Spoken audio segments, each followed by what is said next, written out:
7. 병원엔 언제 가나요, 라비크? 하고 케이트 헤그슈트렘이 물었다. 언제든 좋을 때, 내일도 좋고 모레도 좋고 언제든지 하루쯤은 문제가 아니니까. 여자는 라비크 앞에 마저 서 있었다. 호리호리하고 소년 같고 자신만만하고 귀여웠으나 더 이상 젊지는 않았다. 라비크는 2년 전에 그녀의 맹장을 잘라주었다. 파리에서 그가 한 최초의 수술이었다. 그리고 그 여자가 행운을 가져다 주었던 것이다. 그 후 그는 일을 계속하게 되었고 경찰과도 아무런 문제가 없었다. 여자는 그에게 일종의 부적이었다. 이번에는 걱정이 좀 돼요? 하고 여자가 말했다. 이유는 잘 모르겠지만 왠지 불안해요? 걱정할 필요 없어요. 내가 늘 하는 일이니까. 여자는 창가로가 밖을 내다보았다. 호텔 랑카스테르의 뜰이 보였다. 거대한 밤나무 고목이 축축한 하늘을 향해 늙은 팔들을 뻗고 있었다. 이번 비는 하고 여자가 말했다. 비인을 떠날 때도 내렸어요. 취리에서 잠을 깼을 때도 오고 있었고요. 그리고 여기 왔는데도 계속 내리네요. 여자는 커튼을 젖혔다. 저한테 무슨 일이 일어났는지 저는 모르겠어요. 늙어가는구나 하는 생각만 들어요. 사람들은 사실이 그렇지 않을 때도 그런 생각을 하는 법이요. 난 이제 달라질 거예요. 2주 전에 이혼했어요. 즐거워야 마땅하죠. 하지만 피곤해요. 모든 게 반복이에요, 라비크. 왜 그럴까요? 아무것도 반복되지 않아요. 우리 자신이 반복할 뿐이지. 그게 전부야. 여자는 미소를 짓고는 모조 난로 곁 소파에 가서 앉았다. 돌아오기를 잘했어요? 하고 여자가 말했다. 비인은 병령이 됐어요. 절망이에요. 독일인들이 마구 짓밟아 버렸어요. 오스트리아 사람들도 거들었고요. 오스트리아 사람들까지 그렇게 됐다니까요. 라비크, 자연을 거스리는 일이에요. 오스트리아 나치스라니요? 하지만 제 눈으로 똑똑히 본 걸요. 놀랄 일도 아니지. 권력이란 전염력이 가장 강한 병이니까. 맞아요. 그리고 사람을 가장 추하게 만드는 병이에요. 그래서 나는 이혼했어요. 내가 2년 전에 결혼했던 그 매력 덩어리 큰달이 갑자기 호통을 쳐대는 돌격대장이 되었거든요. 늙은 베른슈타인 교수에게 물로 길을 닦게 하고 자기는 옆에 서서 웃고 있지 않겠어요? 1년 전에 자신의 신장님을 낫게 해준 그 교수를 말이에요. 치료비를 너무 비싸게 받았다는 거죠. 케이트 헤그슈트렘은 입술을 비죽거렸다. 그 치료비도 실은 내가 냈어요. 자기가 낸 게 아니고. 그런 자한테서 벗어났으니 기뻐해야지. 그런데 그 사람이 위자료로 25만 실링을 요구하는 거예요. 싼 편이군 하고 라비크가 말했다. 돈으로 해결할 수 있는 거라면 뭐든 싼 거지. 하지만 그 자는 한 푼도 못 받았어요. 케이트 헤그슈트렘은 보석처럼 흠집없이 새겨진 갸름한 얼굴을 들며 말했다. 나는 그 사람한테 내 생각을 전부 다 말했어요. 그 사람과 그 사람의 땅과 총통에 대해서요. 그리고 이제부터는 그것을 공개적으로 말하겠다고 했어요. 그자는 게슈타포니 강제 수용소니 하면 나를 위협하더군요. 하지만 난 그를 비웃어 죽었어요. 나는 미국인이라 대사관의 보호를 받고 내겐 아무 일도 없겠지만 그 사람은 나와 결혼했으니 문제가 될 거라고 말이에요. 여자는 큰 소리로 웃었다. 그 사람은 그런 걸 미처 생각하지 못했던 거예요. 그 다음부터는 귀찮게 굴지도 않고요. 대사관, 보호, 비호 하고 라비크는 생각했다. 다른 혹성의 일처럼 생각되었다. 그런데 베른슈타인은 의사 일을 계속할 수 있을까? 하고 그가 물었다. 더 이상 아니에요. 내가 처음 출혈했을 때 그분이 비밀리에 진찰해 주었어요. 다행스럽게도 난 애를 가질 수 없었어요. 나치스의 자식이라니? 여자는 몸서리를 쳤다. 라비크는 일어섰다. 이제 가봐야겠어요. 배부가 오후에 다시 진찰할 거요. 형식에 불과하지만. 알아요. 하지만 그래도 겁이 나요.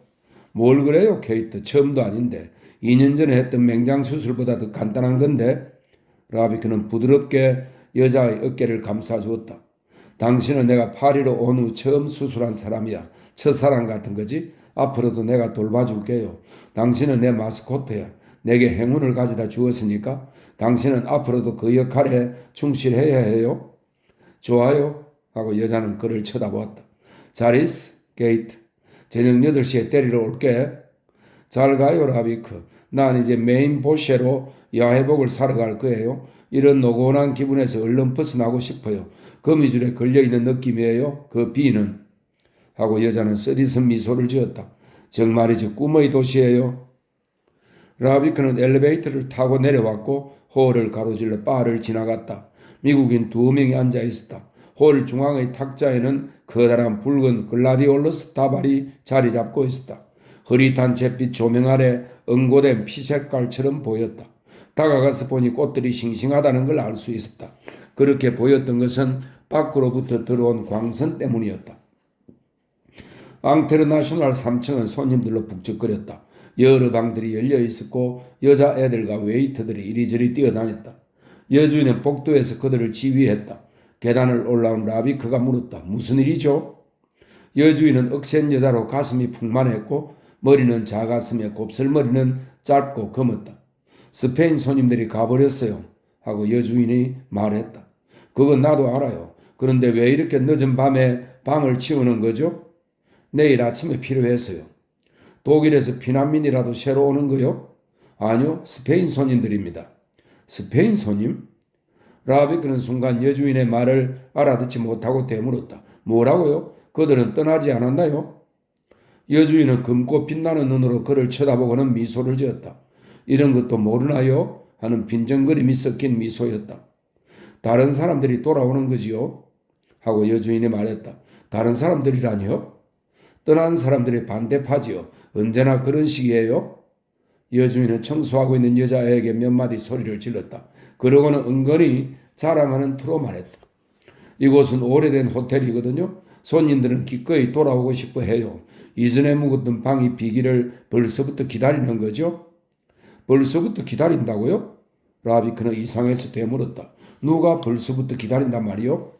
반대파 사람들이요. 손님들 대부분은 전에 여기 묵었던 적이 있거든요. 몇 사람은 물론 그동안 살해당하기도 했지만요. 하지만 다른 손님들은 비아리츠나 생장들이 위해서 방이 빌 때까지 기다리고 있었어요. 그렇다면 그들이 이전에도 여기에 묵었단 말인가요? 원참 라비크 씨 하고 여주인은 라비크가 말을 금방 알아듣지 못하는 것을 보고 놀랐다. 프리모 데 리베라가 스페인 독재자였던 때지요. 그때 그분들은 도망을 나와 여기서 지내야 했어요. 그리고 스페인이 공화국으로 바뀌자 그분들은 돌아갔고 왕당파와 파시스트들이 이곳으로 왔지요. 이번에는 그 사람들이 돌아갔으니까 공화주의자들이 다시 오는 거예요. 말하자면 살아남은 분들이죠. 그렇군. 그 생각을 미처 못해서 여주인은 방들 중 하나를 들여다보았다. 이전의 국왕이었던 알폰스의 천연색 초상화가 침대 위에 걸려 있었다. 저걸 떼, 잔 하고 여주인이 소리쳤다. 여자애는 그 초상화를 들고 왔다. 여기 내려놓아. 여주인은 초상화를 오른쪽 벽에다 세워놓고 걸어나갔다. 다음 방에는 프랑크 장군의 초상화가 걸려 있었다. 저것도 다른 것과 함께 갖다 놓아라. 그 스페인 친구들은 왜 그림을 안 가져갔을까요? 하고 라비크가 물었다. 망명객들이 돌아가면서 그림을 들고 가는 경우는 드물어요. 하고 여주인은 설명했다. 그림이야 외국 땅에 있을 때나 위안이 되는 거죠. 고국으로 돌아가면 그런 건 필요하지 않아요. 액자를 끌고 여행하기도 불편하고 유리도 깨지기 쉬우니까요. 그래서 그림은 거의 언제나 호텔에 두고 간답니다. 여주인은 뚱뚱한 장군의 서로 다른 초상화 2개, 알폰스의 초상화 하나, 그리고 케이포 데랄로의 작은 초상화 하나를 더 끄집어내어 복도의 다른 액자들과 한 군데에 늘어놓았다. 성자들의 그림은 그대로 두어 빛깔이 현란한 성모 초상화를 본 여주인은 그렇게 결단을 내렸다. 성자들은 중립이시니까 늘 그런 건 아니죠. 하고 라비크가 말했다. 어려운 시절이 닥쳐야 신을 찾는 법이에요. 저는 무신론자들이 여기서 기도하는 장면을 보아왔어요. 여주인은 활기찬 동작으로 왼쪽 가슴 부분을 매만졌다. 물이 목까지 차올랐을 땐 선생께서도 기도를 드렸겠죠? 물론이죠. 하지만 난 무신론자는 아닙니다. 쉽사리 믿지 않을 뿐이지만. 웨이트가 계단을 올라왔다. 그림들을 잔뜩 끌며 복도를 걸어왔다. 장식을 바꾸시게요? 하고 라비크가 물었다. 그럼요. 호텔 영업은 이런저런 신경을 써야 해요. 그래야만 좋은 평판을 얻을 수 있으니까요. 특히나 우리 집 손님들은 이런 일에 매우 예민하답니다. 자기들의 불구대천 원수가 현란한 때로는 금칠한 액자에 끼워져 그만하게 내려다보는 방이라면 누가 좋아하겠어요. 제 말이 맞죠? 100% 맞는 말씀. 여주인은 웨이트를 돌아다보았다. 그 그림들은 여기에 놓아라. 아돌프, 아니 빛을 받아 잘 보이게 벽 쪽으로 나란히 놓아라. 웨이트는 투덜거렸고 그림들을 걸려고 허리를 구부렸다. 이번에는 어떤 그림이죠? 라비크는 흥미를 보이며 물었다. 사슴과 풍경 그리고 베수비오 화산 같은 겁니까? 그림이 모자라면 그런 거라도 그려야죠. 안 그러면 예전 그림들부터 그려야죠. 예전 그림들이라니요? 이전에 그렸던 것들이요. 그 사람들이 권력을 잡았을 때 여기 놓고 갔던 것들 말이에요. 여기 이것들. 여주인은 복도의 왼쪽 벽을 가리켰다. 웨이터는 그동안 방에서 가져온 그림들 맞은편에 새로운 그림들을 일렬로 세워놓았었다. 마르크스 초상화가 2개, 레닌 것이 3개, 그중 하나는 반점 종이를 덧대어 풀로 붙여놓은 것이었다. 그리고 트로츠키 것이 하나, 더 작은 액자에 든 네그린과 스페인 다른 공화파 지도자들을 그린 무채색 판화들이 몇 개 있었다. 모두가 수수했다. 그것들과 마주보고 오른쪽에 진열되어 있는 알폰소, 프리모, 프랑코의 초상화들처럼 훈장이나 문장을 달고서 번쩍거리는 색으로 칠한 것은 하나도 없었다. 대립적인 두 세계관이 불빛 희미한 복도에서 침묵하며 서로를 노려보는 형국이었다. 그리고 그 사이에 재치와 경험과 그 민족 특유의 풍자적 지혜를 가진 프랑스인 여주인이 서 있었다. 그 사람들이 떠났을 때 제가 보관해 두었어요. 요즘에는 정권이 오래가지 않아요. 제 말이 옳다는 것을 아시겠죠? 그리고 이번엔 이 물건들이 도움이 되는 거고요. 호텔 영업을 하려면 폭넓은 안목이 필요해요. 여주인은 그림이 걸릴 장소를 지시했다. 트로츠키 그림은 돌려보냈다. 라비크는 반쯤 풀로 덧대 붙인 레닌의 판화를 살펴보았다. 레닌의 목 높이 근처 종이를 좀 긁어서 떼어보니 풀로 칠한 그 종이 밑에서 트로츠키의 또 다른 목이 나타나 레닌을 향해 미소 지었다. 아마도 어느 스탈린주의자가 풀로 붙여버린 듯 했다. 이거 봐요 하고 라비크가 말했다. 여기 또 하나의 트로츠키가 숨어 있어요. 우정과 형제로 맺어졌던 그 옛날 좋았던 시절의 그림이란 말이죠. 여주인이 그 그림을 집어들었다. 이건 내버려야겠어? 아무짝에도 쓸모없어요. 반쪽이 또 다른 반쪽을 언제까지나 욕하고 있으니 말이에요. 여주인은 그것을 웨이트에게 넘겨주었다. 액자는 떼어내 보관해라, 아돌프. 고급 참나무니까. 나머지 것들은 어떻게 할 거요? 하고 라비크가 물었다. 알폰소와 프랑코의 초상화는요? 지하실로 가야죠. 언제 또 필요하게 될지 아무도 모르니까요. 당신 집 지하실은 대단한 곳이요. 현대판 영묘라고 할까? 다른 그림들도 거기 있나요? 예, 물론이에요. 러시아 초상화들이 있어요. 임시방편으로 두꺼운 종이 액자에 끼워놓은 레닌의 소박한 초상화 몇 개, 그리고 마지막 차르의 초상화들이에요. 이곳에서 죽은 러시아 사람들이 가지고 있던 거지요. 육중한 금 테두리 액자에 끼운 멋진 원본도 하나 있는데 자살한 사람이 소장하고 있던 거고요. 그리고 이탈리아인들을 그린 것들도 있어요. 가리발디의 초상화 2개, 왕 초상화 3개, 그리고 무솔리니가 아직 사회주의자로 취리에 머물렀던 시절 신문에서 오려낸 좀 훼손된 초상화도 있고요. 흔한 게 아니긴 하지만 걸어놓고 싶어 하는 사람은 별로 없어요. 독일 것도 있나요? 마르크스의 초상화가 몇 개 있는데 제일 흔한 것들이죠. 그리고 라살레 것이 하나, 베벨 것이 하나, 그리고 에베르트, 샤이데만, 노스케, 그리고 다른 사람들이 함께 찍은 사진이 한 장 있는데 노스케의 얼굴은 잉크로 지워져 있어요. 손님들 말로 노스케는 나치스가 되었다고 하네요. 그래요. 그건 사회주의자 무솔리니의 초상화와 함께 걸면 될 거요. 그들과는 반대파인 독일인들 그림은 한 장도 없어? 물론 있어요. 힌덴부르크가 하나, 빌헬름 황제가 하나, 비스마르크가 하나, 그리고 여주인은 미소를 지으며 말했다. 레인코트를 입은 히틀러의 초상화도 하나 있어요. 그런대로 완비한 셈이지요? 뭐라고요? 하고 라비크가 물었다. 히틀러라니? 어디서 구한 거요? 어떤 동성애자한테서요. 그 사람은 1934년 램과 다른 사람들이 살해당했을 때 도망쳤어요. 공포에 질려 기도만 했대요. 나중에 어떤 아르헨티나 부자가 데리고 갔고요. 이름이 푸치였어요. 그림 보실래요? 지하실에 있는데. 지금은 뗐어요. 지하실까지 내려가고 싶지는 않아요. 나중에 호텔 모든 방이 그런 그림들로 가득 장식되었을 때 구경하겠소. 여주인은 잠시 그를 쏘아보았다. 아, 그러세요? 하고 여주인이 말했다. 그 사람들이 망명객이 되어 온 다음에 말이죠. 보리스는 황금빛 술을 넣은 제복을 입은 채 셰라자드 출입구에 서 있다가 택시 문을 열었다. 라비크가 차에서 내렸다. 모르소프는 싱긋 웃었다. 안 오는가 보다 생각했네. 실은 오고 싶지 않았어. 가자고 졸랐어요, 보리스. 케이트 헤그슈트렘은 모르소프를 포옹했다. 세상에나 다시 당신 집에 오다니.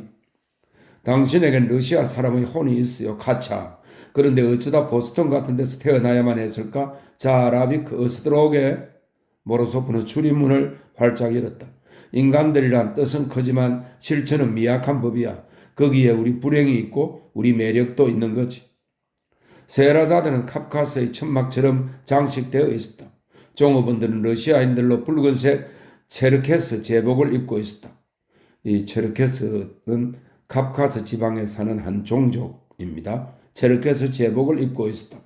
오케스트라는 러시아와 루마니아 집시들로 이루어져 있었다. 손님들은 벽에 따라 놓인 발판 앞 작은 탁자들에 앉아 있었다. 실내는 어두웠지만 분비는 편이었다. 뭘 마시겠어, 케이트? 하고 라비크가 물었다. 보드카요. 그리고 집시들의 연주를 듣고 싶어요? 행진곡인 비인의 숲은 이제 질렸고요. 그녀는 구두를 벗고는 두 발을 발판 위에 올렸다. 이젠 그렇게 안 피곤해요, 라비크. 하고 그녀가 말했다. 파리에 온 지 2~3시간밖에 안 됐는데 벌써 기분이 달라요? 강제 수용소에서 도망쳐온 것 같은 느낌은 아직 남아있지만 이런 기분 아시겠어요? 라비크는 그녀를 쳐다보며 말했다. 대충. 체르케스족 차림의 웨이터가 보드카 작은 병과 잔을 가지고 왔다. 라비크는 잔에다 술을 따랐고 잔 하나를 케이트 헤그슈트렘에게 내밀었다. 그녀는 목이 타는 듯 급하게 들이마시고 잔을 내려놓았다. 그리고 주위를 둘러보았다. 허름한 노즘이네요. 그녀는 미소 지으며 말했다. 하지만 밤이면 도피와 꿈의 동굴이 되는군요. 그녀는 몸을 뒤로 쭉 뻗었다. 탁자 유리 밑에서 비치는 부드러운 빛이 여자의 얼굴을 환하게 비추었다. 왜 그럴까요? 라빅?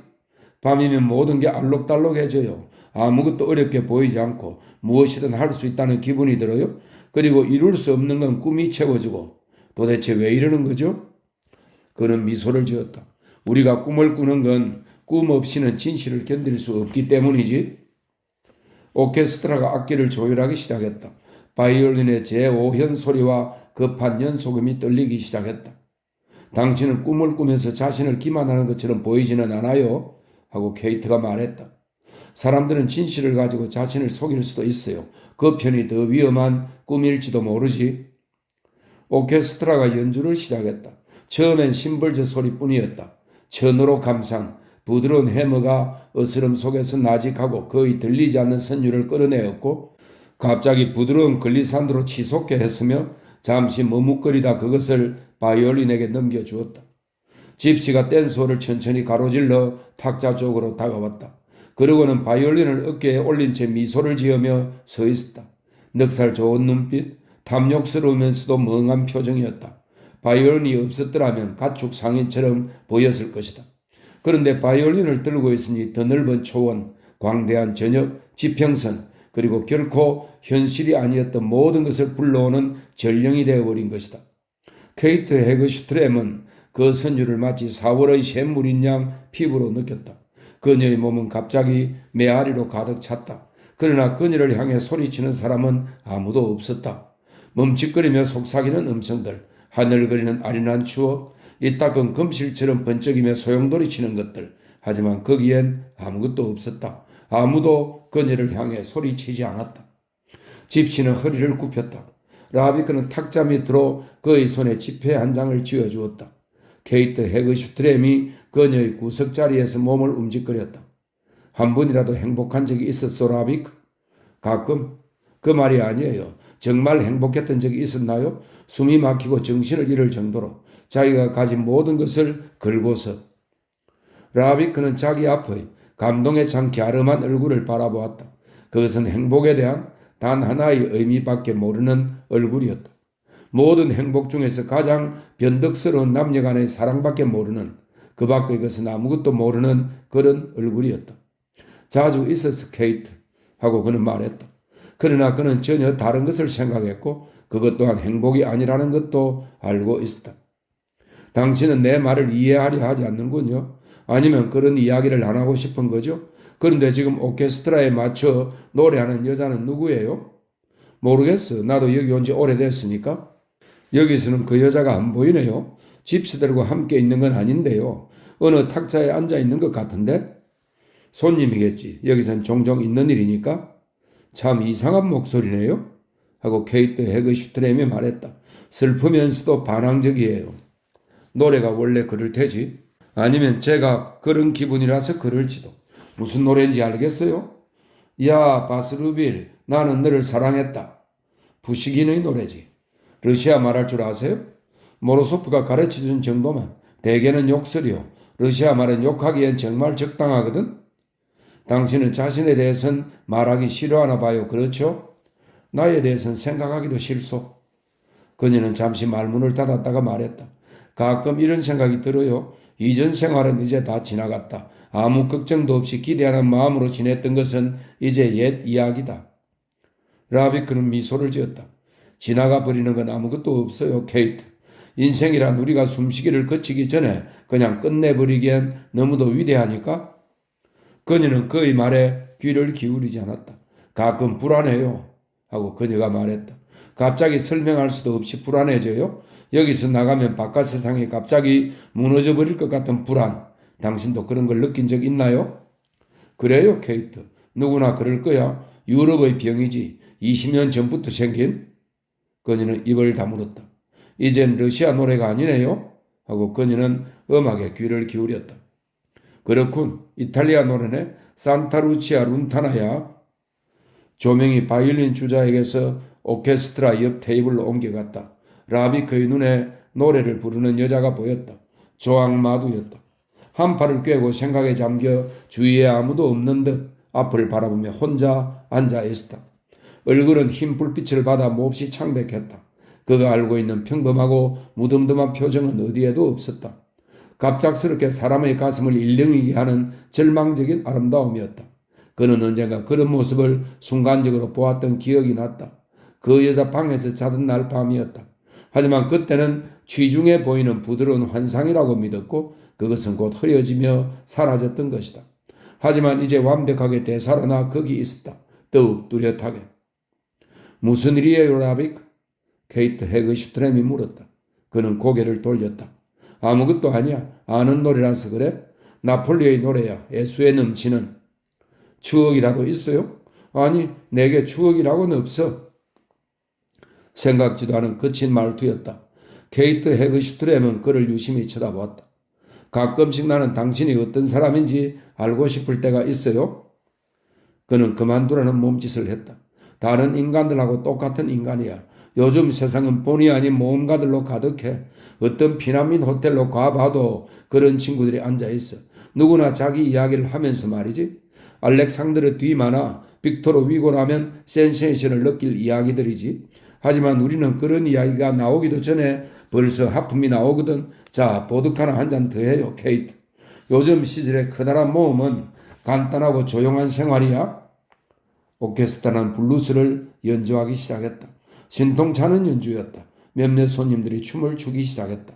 조앙 마두는 일어나 출입구 쪽으로 갔다. 텅 빈 홀을 혼자 걷듯이 걸어갔다. 라비크는 갑자기 모로소프가 그녀에 대해 했던 말을 떠올렸다. 조앙 마두는 라비크의 탁자 가까이로 지나갔다. 여자가 자기를 본 것 같았다.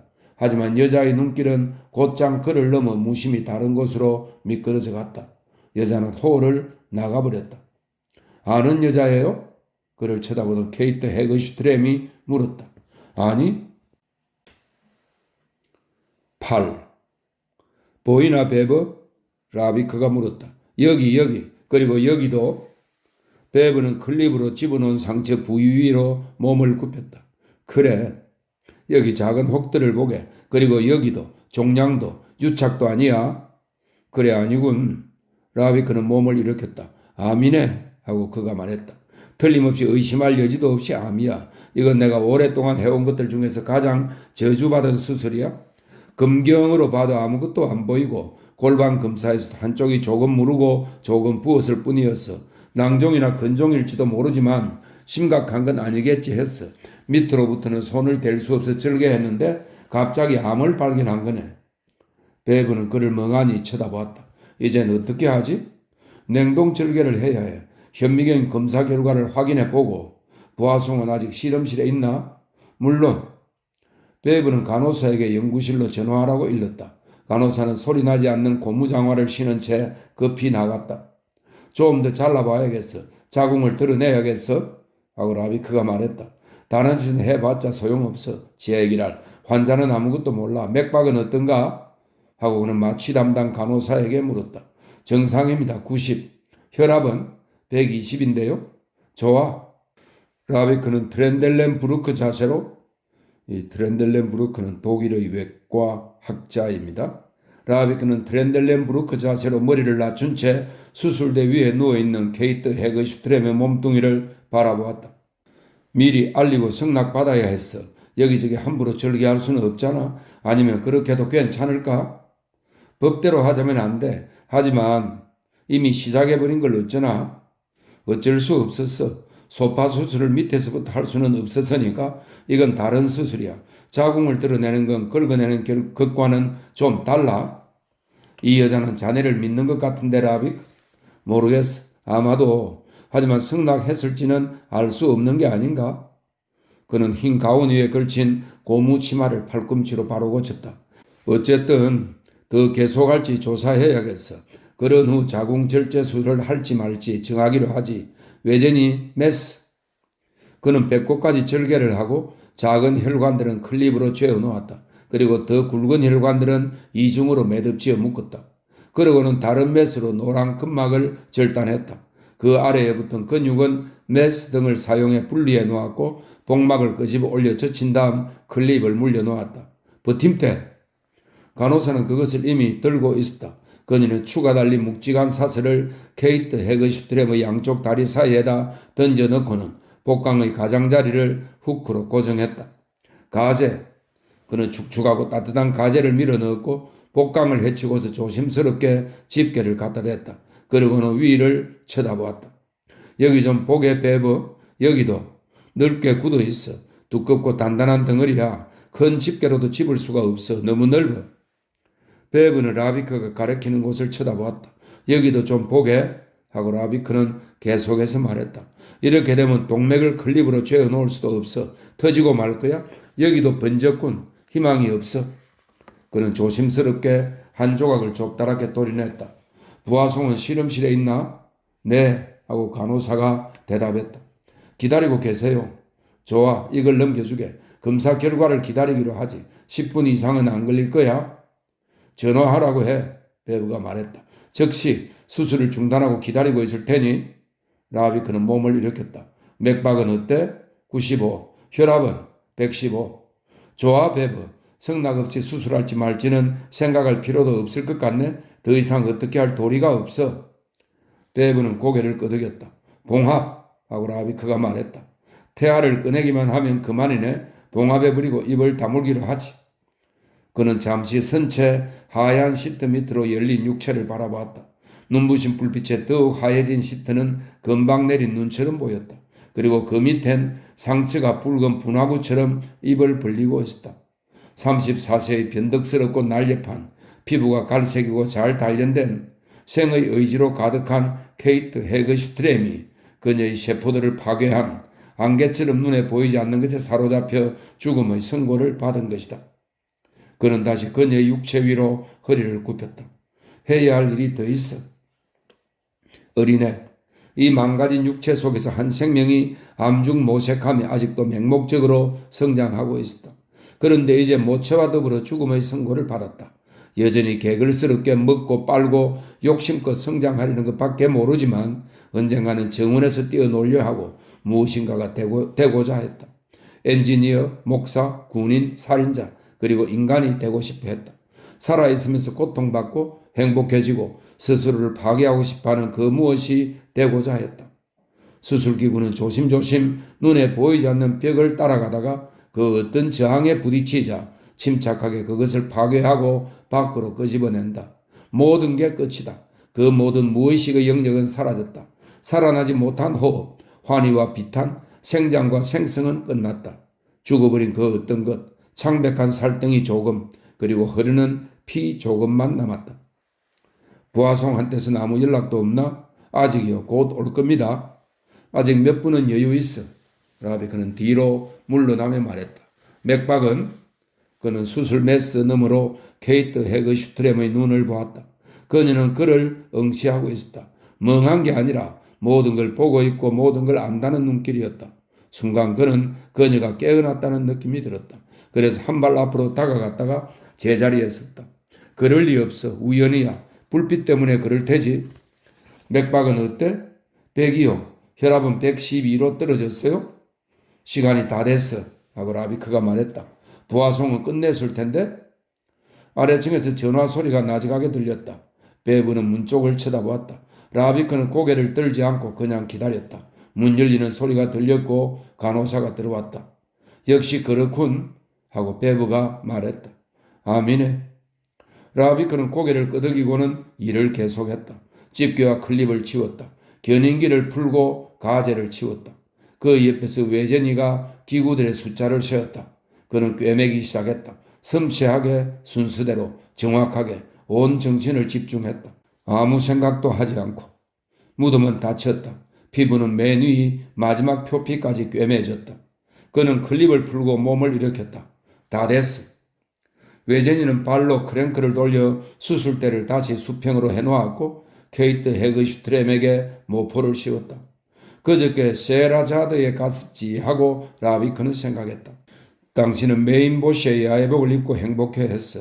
나는 이따금 불안해했고 흔한 수술이었지만 집시들은 음악을 연주하고 있었지.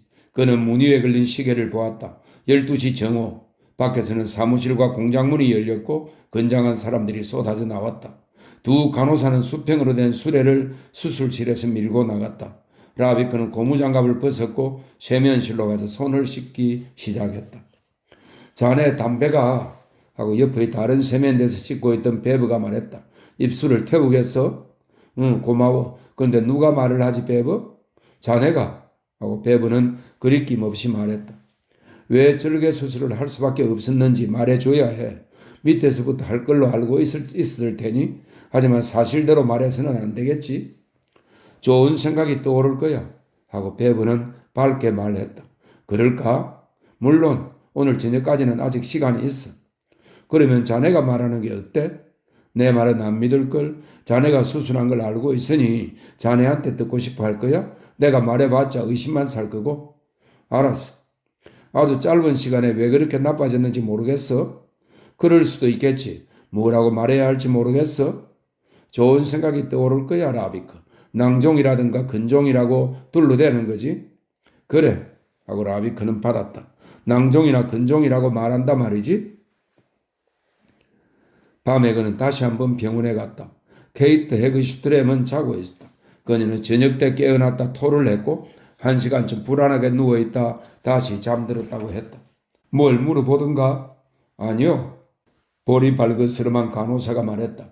완전히 깬 상태가 아니라 아무것도 안 물었어요. 내일 아침까진 계속 잘 거야. 만일 깨어나서 묻거든 모든 게 잘 됐고 더 자야 한다고 말해요. 필요하면 약이라도 주고. 불안해하거든 베브 선생이나 나한테 전화해요. 내가 있는 곳은 호텔에 일러둘 테니. 그는 다시 한번 도망치는 인간처럼 거리로 나섰다. 자신을 믿는 얼굴을 향해 거짓말을 해야 하기까지는 아직도 몇 시간이 남아있다.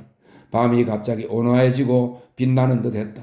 삶의 잿빛 고름이 비둘기처럼 날아올라갈 2시간의 선물로 다시 덮인 것이다. 하지만 그 시간들도 거짓 아닌가. 선물로 주어진 것은 아무것도 없다. 잠시 미루어졌을 뿐이다. 도대체 그렇지 않은 것이 어디 있겠는가? 모든 것은 오로지 유예, 자비로운 유예 아닌가? 멀리서부터 가차없이 다가오는 검은 문을 감추는 알록달록한 깃발 아닌가? 그는 어떤 술집으로 들어가 창가 대리석 탁자에 앉았다. 실내는 담배 연기로 자욱했고 소음으로 가득했다. 웨이터가 왔다. 디본네와 클로니알 담배 한 갑. 그는 담배갑을 열고 검은 담배 한 개비에 불을 붙였다. 옆자리에서 프랑스 사람 몇 명이 부패한 정부와 뮌헨 협정에 대해 토론하고 있었다. 라비크는 그 이야기를 근성으로 들었다. 온 세상이 둔감하게도 새로운 전쟁 속으로 뛰어들고 있다는 것을 모두들 알았다. 하지만 아무 대책도 없었다. 유예, 또다시 1년의 유예. 사람들이 정신을 바짝 차려 시도하는 것은 그 정도였다.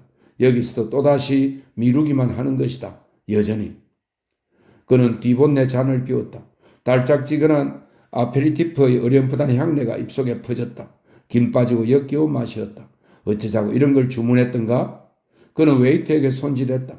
고급으로 한 잔 주게. 그는 유리창 밖을 내다보며 사념을 털어버렸다. 아무것도 할 수 없다고 해서 미쳐버려서는 안 된다. 그는 이런 교훈을 배웠던 때를 돌이켜보았다. 삶에서 얻은 커다란 교훈들 중 하나였다. 1916년 8월 이프르 근처에서였다. 그의 중대는 하루 앞질러 전선에서 돌아왔다. 전선으로 보내진 후 처음으로 주어진 평화로운 시간이었다. 아무 일도 일어나지 않았다. 그들은 따스한 8월 햇살 아래 조그만 모닥불 주위로 여기저기 누워 밭에서 주워온 감자를 구웠다. 하지만 1분 후 그 현장에는 아무것도 남지 않았다.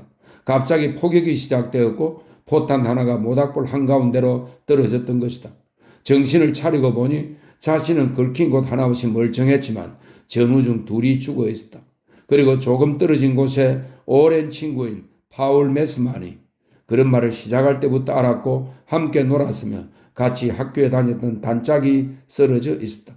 위장과 배가 찢어지고 창자를 드러낸 채 그들은 그를 천막포로 만든 들끝에 태워 가장 가까운 길로 평평한 언덕인 보리밭을 가로질러 올라가 야전병원으로 운반했다. 네 사람이 각각 모서리를 들고 갔다. 그는 갈색 천막포 들끝에 누워 있었다. 두 손은 하얗고 기름기 도는 피투성이 창자를 두르고 있었고 입은 벌어져 있었으며 눈은 멍하게 뜨고 있었다. 그는 2시간 후 죽었다. 2시간 중 1시간 내내 그는 비명을 질렀다. 라비크는 바라크로 다시 돌아왔을 때의 모습이 떠올랐다. 그는 맥이 풀리고 정신이 나간 채 바라크 안에 앉아 있었다. 그런 것을 본 것은 처음이었다. 그때 분대장인 카친스키가 왔다. 그의 원래 직업은 구두 직공이었다. 같이 가자 하고 카친스키가 말했다. 오늘은 바이에린 매점에 맥주와 화주가 있어 소시지도. 라비크는 그를 멍한 표정으로 쳐다보았다. 그는 무신경이 이해되지 않았다. 카친스키는 잠시 그를 노려보더니 이렇게 말했다. 같이 가자. 두들겨 패스라도 때려갈 거다. 오늘 너는 마음껏 처먹고 퍼마시고 시바르 가는 거다. 그는 대꾸하지 않았다. 카친스키는 그 옆에 앉았다. 어떤 기분인지 알아. 나를 어떻게 생각하는지도. 난 이곳이 2년째이지만 넌 겨우 2주째야. 잘 들어. 우리가 메스만을 위해 뭘 할 수 있겠어? 아무것도. 혹시 그놈을 살릴 수 있는 기회가 있었다 치더라도 우리가 목숨 걸고 도울 수 있었다고 생각하는 거야? 그는 얼굴을 들고 카친스키를 쳐다보았다. 그래, 알아. 카친스키라면 그렇게 했을 거다. 끝이야. 그놈은 죽었어. 우린 아무것도 할 수 없어. 하지만 우린 이틀 후면 여기를 떠나 전선으로 가야 해. 이번에 가는 곳은 그렇게 평화로운 곳이 아니야. 지금 여기 쪼그리고 앉아 메스만 생각만 하고 있으면 너는 골병만 들어. 신경이 망가져 불안에 시달릴 거야. 그 상태로 전선에 나가 포격을 받으면 빨리 움직이지도 못해. 반초점 느리게 움직이는 거지. 그런 메스만을 운반했듯이 우리 너의 시체를 날라야겠지.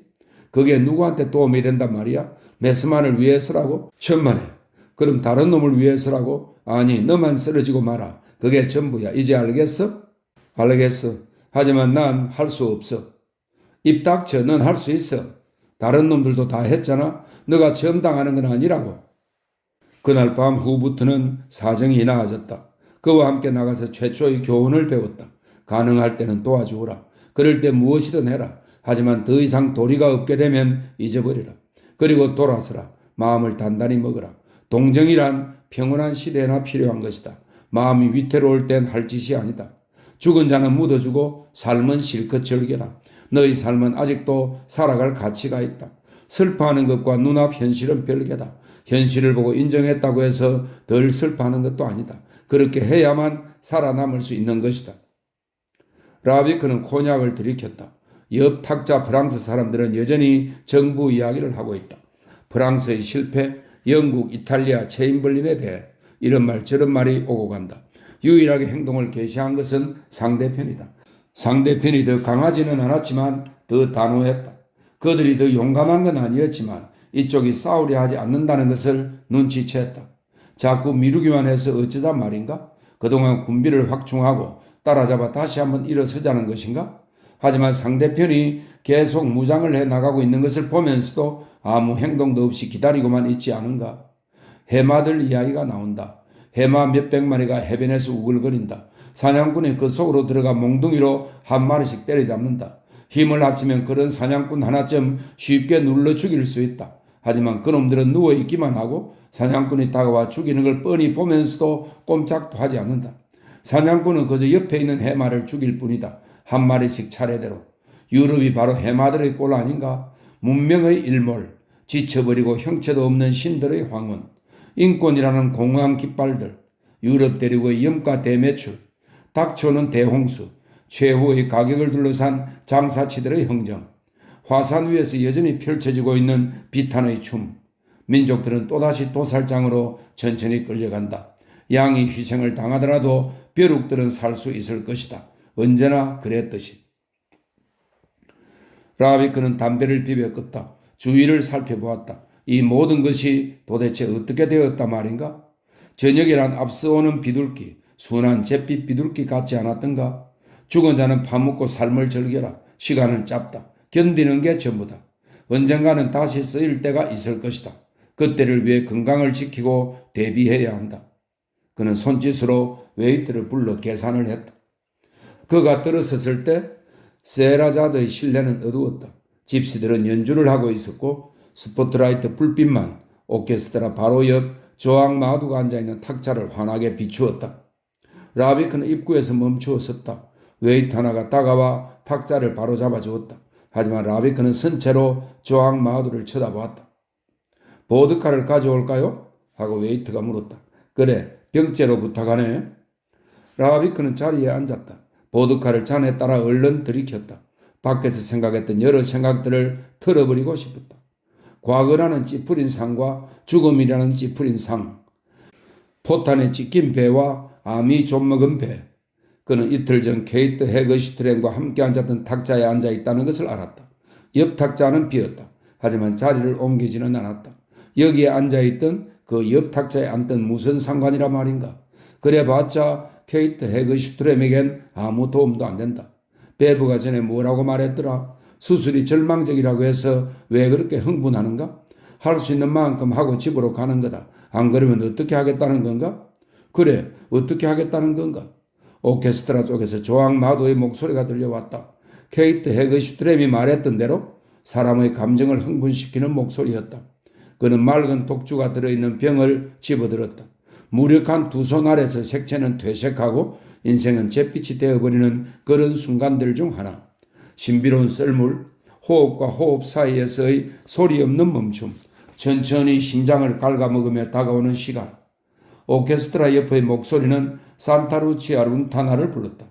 그 목소리는 바다 건너 그 어떤 꽃이 피어있는 아무도 찾지 않는 해변에서 들려오는 듯 했다. 저 아가씨 마음에 드십니까? 누구 말인가? 라비크는 자리에서 일어섰다. 지배인이 옆에 와 멈추어 섰다. 그리고 조항 마두를 몸짓으로 가리켰다. 좋아, 아주 좋은데. 센세이션이라고 할 것까지는 없습니다만 다른 프로그램들 사이에 끼워 넣어 그런 대로 써먹고 있어요. 지배인은 미끄러지듯 자리를 떠났다. 그의 뾰족한 턱수염이 흰 불빛 아래 일순간 검게 보였고 마침내 그는 어둠 속으로 사라졌다. 스포트라이트의 불빛이 꺼졌다. 오케스트라는 탱고를 연주하기 시작했다. 탁자들의 표면에 다시 불이 들어왔고 그 위로 흐릿한 얼굴들이 떠올랐다. 조항 마두는 자리에서 일어나 탁자 사이를 걸어갔다. 남녀 여러 쌍이 무도장으로 밀려 나왔기 때문에 그녀는 몇 번씩이나 걸음을 멈추어야 했다. 라비크는 여자를 바라보았고 여자도 그를 바라보았다. 그녀의 얼굴에 놀란 빛은 조금도 없었다. 그녀는 그가 있는 대로 곧장 걸어왔다. 그는 일어서서 탁자를 옆으로 밀었다. 웨이트가 와서 도와주려고 했다. 하지만 그는 말했다. 됐어, 나 혼자 하겠네. 잔이나 하나 더 가져다 주게. 그는 탁자를 다시 제자리로 돌려놓고 웨이트가 가지고 온 잔을 채웠다. 이건 보드카야. 당신이 보드카를 마시는지는 모르지만 마셔요. 전에도 함께 마셨잖아요. 벨로도로에서. 맞아. 우리는 여기에 함께 온 적이 있었지 하고 라비크는 생각했다. 오래 전에 아니, 석 주 전에. 그때 당신은 불행과 패배 덩어리 그 자체가 되어 레인코트 속에 웅크리고 으스름 속에 앉아 있었지. 그런데 이제 건배 하고 그가 말했다. 그녀의 얼굴 위로 빛이 스쳐 지나갔다. 웃지는 않았고 다만 얼굴이 좀 밝아졌다. 그 말 참 오랜만에 들어요 하고 그녀가 말했다. 건배. 그는 잔을 끝까지 비우고서 여자를 쳐다보았다. 높은 이마, 양미간이 넓은 두 눈, 그리고 입. 전에는 흐릿하게 아무 연관도 없이 따로따로 떨어져 보이던 이 모든 것이 지금은 갑자기 하나의 밝고 신비 가득한 얼굴로 보였다. 환하게 드러난 신비였다. 아무것도 감추지 않으면서 또한 아무것도 드러내지 않는다. 전에는 그것을 알아차리지 못했어 하고 그는 생각했다. 하지만 그때는 그런 게 없었을지도 모른다. 혼란과 불안으로 가득 차 있었을 테니까. 담배 있어요? 하고 조항마두가 물었다. 알제리 담배밖에 없어요. 독한 흙담배. 라비크는 웨이트에게 손짓을 하려고 했다. 그렇게 독하진 않아요. 하고 조항마두는 말했다. 저에게 한번 주신 적이 있어요. 퐁드랄마에서요? 그랬구나. 사실일 수도 있고 아닐 수도 있다고 그는 생각했다. 그때 너는 힘없이 쫓기는 신세였지? 지금의 너가 아니었어. 그리고 우리들 사이에는 여러 가지 다른 일도 있었지. 그런데 그것들 전부가 갑자기 진실이 아닌 것 같다. 나는 전에도 여기 온 적이 있어 하고 그는 말했다. 그저께. 알아요. 저도 당신을 보았어요. 여자는 케이트 헤그슈트렘에 대해 묻지 않았다. 구석에 앉아 조용히 긴장을 풀고 담배를 피웠다. 담배를 피우는 데만 집중하는 듯 했다. 그러고는 조용하게 천천히 술을 마셨다. 술을 마시는 데만 집중하는 듯 했다. 이 여자는 아무리 하잘것없는 일이라도 할지라도 거기에 완전히 집중하는 듯 했다. 그때도 이 여자는 완전히 절망 상태였지 하고 라비크는 생각했다. 이제는 그런 흔적을 조금도 찾아볼 수 없지만 여자에게는 갑작스러운 따뜻한 온기, 명백하고도 자신만만한 여유가 있다. 지금은 그 어느 것도 이 여자의 생활을 동요시키지 않기 때문에 그런 것인지 알 수 없었다. 그는 다만 자기가 이 여자의 존재로부터 환한 빛을 받는다는 것을 느낄 뿐이었다. 보드카 병이 비었다. 같은 걸 계속 마실까요? 하고 라비크가 물었다. 그때 제게 마시라고 주신 건 어떤 술이었어요? 언제? 여기서? 그때는 이것저것 섞어 마셨는데? 아니요, 여기서가 아니라 그 첫날 밤에 말이에요. 라비크는 곰곰이 생각했다. 생각이 안 나. 코냑 아니었던가? 아니에요. 코냑처럼 보였지만 다른 거였어요. 그 술을 구해보려고 했지만 찾지 못했어요. 왜? 그게 그렇게 좋았어? 그런 게 아니에요. 제가 지금까지 마실 것 중에 최고로 따스했어요. 어디서 마셨더라? 개선문 근처 작은 술집에서요. 몇 계단 내려간 곳이었어요. 택시 운전사와 여자 몇 명이 있었어요. 웨이트는 팔뚝에다 여자 문신을 하고 있었고. 아, 이제 생각나. 아마 칼바도스였을 거야. 노르망디산 사과로 만든 화주였지. 마셔보았던가? 아니요. 라비크는 손짓을 내 웨이트를 불렀다. 칼바도스 있나? 없는데요. 죄송합니다만 아무도 안 찾았어요. 그런 걸 마시기엔 이곳이 너무 고급이라 그럴 테지. 칼바도스였을 거야? 여기서 구할 수 없다니 실망이야. 그 술집을 다시 찾아간다면 아주 간단하겠지만 지금은 그럴 수도 없고. 왜 안 된다는 거죠? 당신은 여기에 있어야 하잖아? 아니요, 전 근무 끝났어요. 잘 됐군. 그럼 가볼까? 네, 그러죠. 라비크는 별로 힘들지 않고 그 술집을 찾아냈다. 손님은 거의 없었다. 팔에 여자의 문신을 한 웨이터가 두 사람을 헐기 쳐다보았다. 그러고는 발을 질질 끌며 카운터 뒤에서 나와 탁자를 닦았다. 나아졌군 하고 라비크가 말했다. 그때는 이렇게 해주진 않았는데. 이 탁자가 아니었어요 하고 조항마두가 말했다. 저기였어요? 라비크는 미소를 지었다. 미신 믿어? 가끔이요. 웨이트가 그들 곁에 와서 섰다. 맞습니다 하고 말하며 그는 문신이 튀어나오도록 했다. 저번에는 저쪽에 앉으셨어요? 그런 걸 기억해요? 정확하게요. 장군이 될 걸 그랬어? 하고 라비크는 말했다. 기억력이 그렇게 좋다니? 저는 절대로 잊어버리는 일이 없습니다. 그런데도 아직 살아있다니 놀랍군. 그럼 자네는 우리가 그때 뭘 마셨는지도 기억하겠군. 칼바도스입니다. 웨이트는 망설이지 않고 대답했다. 좋아, 그걸 다시 마시고 싶네. 라비 그는 조항 마두를 돌아보았다. 가끔씩은 문제가 얼마나 간단히 풀리는지 똑같은 맛이 날지 시험해 보겠어? 웨이터가 잔을 들고 왔다. 더블입니다. 그때도 손님께서는 칼바도스 더블을 주문하셨어요? 점점 무시무시해지는군 그래? 그때 우리가 무슨 옷을 입었는지 기억하는가? 레인코트요. 부인께서는 베레모를 쓰고 계셨어요? 자네 같은 사람이 이런 곳에 있다니 아까워. 브라이어티 극장에 어울려? 나갔었지요. 하고 웨이터가 대답했다. 글쎄 말입니다. 그때 말씀드렸는데 잊으셨나 보네요. 그랬었군. 미안하네. 이분은 뭐든 잘 잊어요. 하고 조항 마두가 웨이터에게 말했다. 이분은 잊어먹는 데 선수고 당신은 잊지 않는 데 선수네요. 라비 그는 눈을 들어 여자를 쳐다보았다. 여자도 그를 쳐다보았다. 그는 미소를 지었다. 안 그럴지도 몰라 하고 그가 말했다. 칼바도스 맛이나 좀 볼까? 건배. 웨이트는 그대로 서 있었다. 잘 잊어버린다면 그게 나중엔 손해로 돌아옵니다, 손님. 하고 웨이트가 말했다. 웨이트에겐 그 일에 대해 할 말이 무궁무진했다. 오라. 하지만 잊지 않는다면 그건 사람에게 생지옥이 되는 거지. 제 경우는 안 그래요. 그냥 지나갔어요. 잊지 못한다고 어째서 인생이 지옥이 되는 거죠? 라비크는 눈을 들어 그를 쳐다보았다. 이유가 따로 있나? 이 양반아. 자네는 행복한 사람이야. 선수이기도 하지만. 같은 칼바도스 맞아? 하고 그는 조항 마두에게 물었다. 더 좋은데요? 그는 여자를 물끄러미 쳐다봤다. 이마에 열기가 올라왔다. 그는 여자의 말을 이해할 수 있었다. 여자의 말에 긴장이 풀렸다. 여자는 자신의 말이 어떤 효과를 가져올지 아무 걱정도 안 하는 듯 했다. 여자는 이 썰렁한 술집에 마치 혼자 앉아 있는 듯 했다. 갓을 씌우지 않은 전등불은 무자비했다. 두 서너 탁자 저쪽에 앉은 두 매춘부는 이 여자의 할머니인 것처럼 보였다. 여자는 아무렇지도 않게 앉아 있었다. 나이트클럽의 어스름 속에서 있었던 것이 여기에서도 없어지지 않고 그대로 있었다. 아무것도 묻지 않고 거기 그대로 앉아서 기다리기만 하는 대담하고 밝은 얼굴. 어떠한 표정이 바람처럼 스쳐 지나가도 그대로 비칠 공허한 얼굴이라고 그는 생각했다. 어떤 꿈이든 불어넣을 수 있을 것 같았다. 양탄자나 그림으로 장식해 주기를 기다리는 아름다운 빈집과도 같았다. 그 얼굴에 모든 가능성이 들어있었다. 궁전이 될 수도 매음꿀이 될 수도 있었다. 모든 것은 그것을 채우는 사람에 달려있다.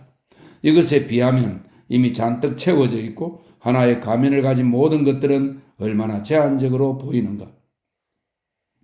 그는 여자가 잔을 비운 것을 보았다. 멋진데? 하고 그가 말했다. 칼바도스 더블이었어. 하나 더 하겠소? 네, 당신에게 시간이 있다면요? 왜 내게 시간이 없단 말인가? 하고 그는 생각했다. 하지만 지난번에 케이트 헤그슈트렘과 함께 있는 것을 여자가 보았다는 사실이 머리에 떠올랐다. 그는 눈을 들었다. 여자는 무표정했다. 시간은 있어. 하고 그가 말했다. 내일 9시에 수술을 해야 하지만 그 일뿐이지. 이렇게 밤늦게 입고도 괜찮을까요? 그래, 상관없어. 습관이니까. 그리고 매일 수술하는 것도 아니고. 웨이터가 잔을 채웠다. 그는 병과 함께 담배 한 갑을 가져와 탁자에 놓았다. 녹색 로랑이었다. 지난번에도 이 담배를 달라고 하셨죠? 그가 라비크에게 의기양양하게 물었다. 전혀 모르겠어. 자네가 나보다 더 잘 알겠지. 어쨌든 자네를 믿겠네. 맞아요. 하고 조항 마두가 말했다. 녹색 로랑이었어요? 그것 보세요. 부인께서도 기억력이 좋으십니다, 손님. 그건 몰라. 어쨌든 담배는 필요해. 라비크는 담배값을 열어 여자에게 내밀었다. 아직 그 호텔에 살아? 하고 그가 물었다. 네, 좀 더 큰 방으로 옮기긴 했어요. 택시 운전사들 일행이 들어왔다. 그리고 옆 탁자에 앉아 큰 소리로 이야기를 시작했다. 나갈까? 라비크가 물었다. 여자는 고개를 끄덕였다. 그는 웨이트를 오라고 해서 계산을 했다. 정말 셰라자드로 돌아가지 않아도 돼? 그래요. 그는 여자의 외투를 집어들었다. 여자는 그것을 입지 않고 어깨에 걸치기만 했다. 값싼 밍크 코트였는데 모조품 같았다. 하지만 이 여자가 입고 있으니 싸구리로 보이지 않았다. 자신감 없이 입어야 값싸게 보이는 거야 하고 라비크는 생각했다. 그러고 보니 아주 싸구리로 보이는 고급 검은 쪽제비 코트를 본 적도 있었다. 그럼 호텔까지 바래다 줄게. 문 밖으로 나가 그가 말했다. 안개비가 소리 없이 내렸다. 여자는 천천히 그에게로 몸을 돌렸다. 당신 있는 곳으로 가는 게 아니에요? 여자의 얼굴은 그 얼굴 바로 밑에서 비스듬히 그를 올려다 보았다. 문 앞 전등 불빛이 그 얼굴을 환히 비추었다. 자그마하고 촉촉한 진주 방울들이 여자의 머리카락에서 반짝였다. 가야지 하고 그가 말했다. 택시 한 대가 다가와서 멈추었다. 운전사는 잠시 기다렸다. 그러다가 쩌쩌 혀차는 소리를 내었고 삐걱거리며 기어를 넣고는 가버렸다. 제가 당신을 기다렸다는 걸 알아요? 하고 여자가 물었다. 아니? 여자는 두 눈이 가로등 불빛 아래서 반짝였다. 그 눈을 들여다볼 수는 있지만 그 깊이는 알 수 없을 것 같았다. 나는 오늘에서야 당신이란 사람을 보게 되었어. 하고 그가 말했다. 이전에 만났던 사람은 당신이 아니었어. 아, 그래요? 이전 일들은 다 아무것도 아니었어. 그래요. 전 지난 일을 모두 잊어버렸어요. 그는 여자의 숨결이 부드럽게 들고 나는 것을 느꼈다. 숨결은 보이지 않게 그를 향해 요동쳤다. 부드럽고 가볍고 전적으로 신뢰하며 받아들일 준비가 된 이 낯선 밤의 이 낯선 존재. 갑자기 피가 끓어올랐다.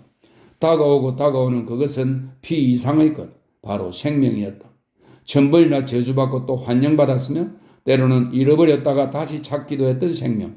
불과 1시간 전만 해도 과거로만 가득 차고 아무 위안도 되지 않았던 메마르고 황량한 풍경. 그것이 이제 쏟아져 내린다. 지금까지 믿지 않았던 저 불가사의한 순간에 접근하고 있다. 이제 그는 다시 최초의 인간이 되어 바닷가에 서 있다. 그 생명은 일렁거리는 물결 속에서 하얗게 빛나며 떠올랐다. 질문과 해답을 한데 아는 채 그것은 다가오고 다가왔다. 눈에서 폭풍우가 일기 시작했다. 저 좀 잡아주세요 하고 조항이 말했다. 그는 여자의 얼굴을 내려다보며 여자를 감싸 안았다. 여자의 어깨는 항구로 들어와 닻을 내리는 배처럼 그에게 다가왔다. 꼭 안을까? 하고 그가 말했다. 네. 여자의 두 손은 그의 가슴에 밀착되었다. 내가 꼭 안을게. 네. 두 번째 택시가 끼익 소리를 내며 보도 가까이에 멈춰 섰다. 운전사는 아무렇지도 않은 듯 그들을 바라보았다. 그의 어깨 위에는 털조끼를 입은 강아지 한 마리가 올라앉아 있었다. 탈 거예요? 하고 그 사내는 긴 아마색 수염 아래에서 쉰 목소리로 외쳤다. 봐! 하고 라비크는 말했다. 저 친구는 아무것도 몰라. 우리한테서 그 어떤 게 스쳐갔다는 걸 몰라. 우리를 보고 있지만 우리가 변했다는 걸 몰라. 세상이란 그런 식으로 미쳐 있어. 당신이 대천사나 바보로 변하든 범죄자로 변하든 아무도 몰라. 그런데 당신 단추가 하나 떨어지면 누구나 다 그것을 알아. 미친 게 아니에요. 그게 좋은 점이에요. 우리를 그냥 내버려 두니까요. 라비크는 여자를 쳐다보았다. 우리라니 하고 그는 생각했다. 얼마나 놀라운 말인가. 세상에서 가장 비밀스러운 말 아닌가? 탈 거요? 하고 운전사는 초조하게 하지만 이전보다 더 크게 쉰 목소리로 외치고는 담배에 불을 붙였다. 타요? 하고 그가 말했다. 아무래도 안 탈 수는 없겠지. 저 친구는 노련해. 타지 말고 걸어요. 비가 내리는데? 비가 아니에요. 안개예요. 택시는 안 탈래요. 같이 걷고 싶어요? 좋아. 하지만 저 친구한테 가서 이쪽 사정을 좀 말해줘야겠어? 라비크는 운전사한테로 가서 이야기를 주고받았다. 그 사내는 더할 수 없이 아름다운 미소를 지었고 그런 순간에 프랑스인들만 할 수 있는 몸짓으로 조왕에게 인사를 보내고는 차를 몰고 가버렸다. 어떻게 설명했어요? 라비크가 돌아오자 그녀가 물었다. 돈이지. 제일 간단해. 밤일하는 친구들은 다 짓궂어. 금방 말귀를 알아듣곤 약간의 경멸감이 섞인 호의를 보였어. 여자는 미소를 지으며 그에게 기댔다. 그는 마음속에서 무언가 따뜻하고 부드러운 것이 열려 넓게 퍼져나간다는 느낌이 들었다. 그것은 무수한 손을 내밀어 그를 아래쪽으로 끌어내리는 것 같았다. 둘이서 나란히 발이라는 좁다란 플랫폼 위에서 균형을 잡으며 우스꽝스럽게 서 있다는 것이 갑자기 참을 수 없었다. 그런 것을 잊고 그대로 쓰러져 피부의 흐느낌에 수천 년 전 그 옛날의 부름에 몸을 맡기고 싶었다. 두뇌도 질문도 고통도 의욕도 없었던 그 시절로 돌아가 오로지 어두운 피의 행복에 몸을 맡기고 자 갑시다 하고 그가 말했다. 그들은 가랑비를 맞으며 인적 없는 잿빛 거리를 따라 걸었다. 거리 끝에 다다르자 불쑥 그들 앞에 끝없는 광장이 다시 나타났고 흐르는 은빛빛 속에서 개선문의 육중한 회색 자태가 흔들거리며 치솟아 올랐다.